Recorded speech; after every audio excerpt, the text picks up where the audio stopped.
খেজুরিতে কাঁথির যিনি বিজেপি প্রার্থী সৌমেন্দু অধিকারী তার প্রচার সভায় উত্তেজনা ছড়ালো।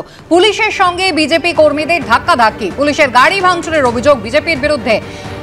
19 জনের প্রার্থী তালিকা ইতিমধ্যেই বিজেপি প্রকাশ করেছে, আর তাতেই কাঁথি থেকে এবারে বিজেপির প্রার্থী হয়েছেন সৌমেন্দু অধিকারী, শিশির অধিকারীর পুত্র সৌমেন্দু অধিকারী। তিনি ইতিমধ্যেই প্রচার শুরু করেছেন, আর তার প্রচার সভায় দেখা গেল উত্তেজনা। পুলিশের সঙ্গে বিজেপি কর্মীদের ধাক্কাধাক্কি হলো, পুলিশের গাড়ি ভাঙচুরের অভিযোগ বিজেপির বিরুদ্ধে। পাল্টা পুলিশের বিরুদ্ধে বিজেপির অভিযোগ, সভার মধ্যে গাড়ি ঢুকিয়ে দেওয়া হয়েছে। সৌমেন্দু অধিকারী তিনি কাঁথি থেকে এবারে লড়বেন বিজেপির প্রার্থী হয়ে, প্রচারে বেরিয়েছিলেন এবং সেখানেই পুলিশের সঙ্গে রীতিমতো বাদানুবাদ তৈরি হয়। বিজেপির প্রচার চলাকালীন গাড়ি ঢুকিয়ে দেওয়ার অভিযোগ, পাল্টা পুলিশের গাড়ি ভাঙচুরের অভিযোগ উঠেছে বিজেপির বিরুদ্ধে। উত্তেজনা ছড়ায় এলাকায়।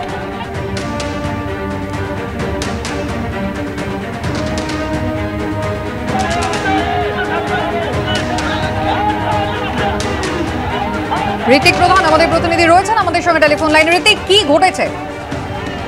দেখো, যেটা হচ্ছে যে খেজুরিতে গতকাল সন্ধ্যের সময় সৌমেন্দু অধিকারীর একটা সভা ছিল এবং সেই সভা চলাকালীন কিন্তু যেটা দেখা যায় যে বিদ্যাপীঠ মোড়ের কাছে প্রচুর পরিমাণে বিজেপি কর্মী সমর্থকরা জড়ো হয় এবং তারা যখন রাস্তার উপর ভিড় করে দাঁড়িয়ে সৌমেন্দু অধিকারীর সভা শুনছিল, ঠিক সেই সময় পুলিশের গাড়ি কিন্তু আসে এবং তার রাস্তা দিয়ে যাওয়ার সময় বিজেপি কর্মী সমর্থকদের সঙ্গে বচসা বাঁধে। মূলত বিজেপি কর্মী সমর্থকদের দাবি ছিল যে তাদের সভা শেষ হলে তারপরে যেন পুলিশ গাড়ি সেখান দিয়ে পার হয়, কিন্তু এই কথা ভিত্তিতে যখন পুলিশ গাড়ি সেখান দিয়ে পার করতে যায় তখনই তাদের সঙ্গে বচসা বাঁধে এবং বচসাতে পরিণত হয় ধাক্কাধাক্কি এবং উত্তেজনায়। সেক্ষেত্রে বিজেপির পক্ষ থেকে দাবি করা হয়েছে যে এই ঘটনায় এখনো পর্যন্ত এই ধাক্কাধাক্কি যে হয়েছিল তাতে তাদের 4 জন বিজেপি কর্মী আহত হয়েছে। যদিও পুলিশের পক্ষ থেকে দাবি করা হয়েছে যে এইখান দিয়ে যখন তাদের গাড়িগুলো যাচ্ছিল তাদের মধ্যে পুলিশের যে গাড়ি রয়েছে সেই গাড়ির একটি কাঁচ ভেঙে দেওয়া হয়েছে বিজেপি কর্মী সমর্থকদের পক্ষ থেকে।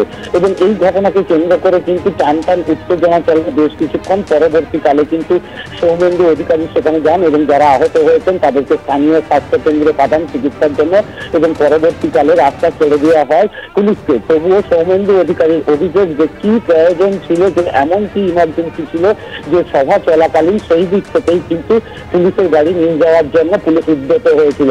তো সেক্ষেত্রে পুলিশ উস্কানিমূলক কাজ করছে এমনই অভিযোগ করা হয়েছে সৌমেন্দু অধিকারীর পক্ষ থেকে। যদিও পুলিশের পক্ষ থেকে এই সমস্ত অভিযোগগুলি দিয়ে দাবি করা হয়েছে যে তারা রুটিন চেকআপে গেছিলেন, সেক্ষেত্রে ফেরার সময় একেবারে অর্থাৎ বিজেপি প্রার্থী সৌমেন্দু অধিকারী তিনি অভিযোগ করেছেন যে পুলিশের গাড়ি ইচ্ছাকৃতভাবে ঢুকিয়ে দেওয়া হয়েছে যখন বিজেপি কর্মীরা প্রচার চালাচ্ছিলেন। কি অভিযোগ তিনি করেছেন শুনবো।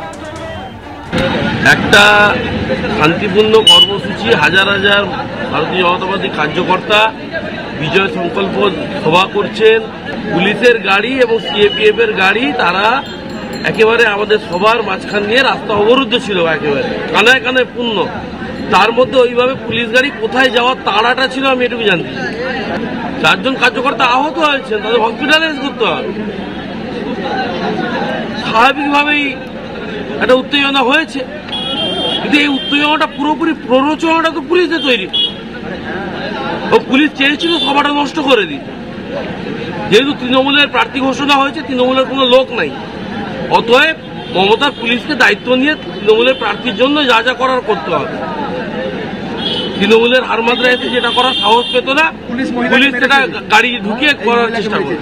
যদি আজকের ঘটনাকে কেন্দ্র করে কোনো মিথ্যা কেসে আমাদের কার্যকর্তাদের জড়ানো হয় তাহলে আমরা কিন্তু এর শেষ দেখে যাব।